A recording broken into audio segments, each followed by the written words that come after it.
讲到今中昼有9个外国人去垦丁芳春石附近耍水，其中2个去互一个海捞假去。当地的水上活动业者随到救人，其中一个有摸到石头，人是平安。不过另外一个就无较好运啊，是一个22岁查甫人，伊是一个美国人。风吹到的时阵已经无喘气心跳，送病院也救无回来。垦管处表示，讲早起9点的时阵有插红旗，禁止游客耍水。后来要到啊，也呼吁游客要遵守规定。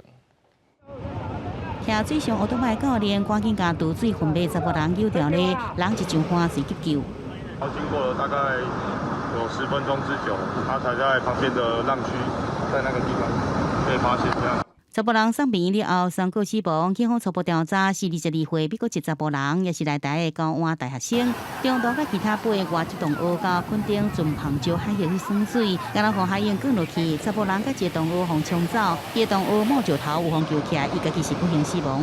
别人就有业者协助叫他上岸，然后我们再游出去把另外一个困在礁石区的回不来的拉上岸这样。像今天早上。传唤死的部分，在9点就已经插上一支红旗，就是属于暗流区，禁止游泳。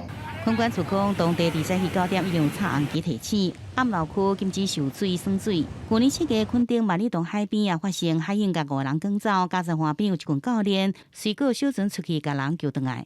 退潮的时间比较容易发生。今天从早上7、8点的时候就开始满潮，之后就开始退潮。那今天刚好也是一个大潮的时间，所以这次离岸流应该是蛮强烈的。专家讲，梨花楼上电来发生在退楼的时阵，提醒民众若看到无海烟花，如果是真清深蓝色的海边，就要真细腻，是毋是梨花楼避免落水。上安全的方式是耍水时爱穿救生衫，也是早铺久，若拄到梨花楼，身体放轻松，随海水飘出去，结果等人来救。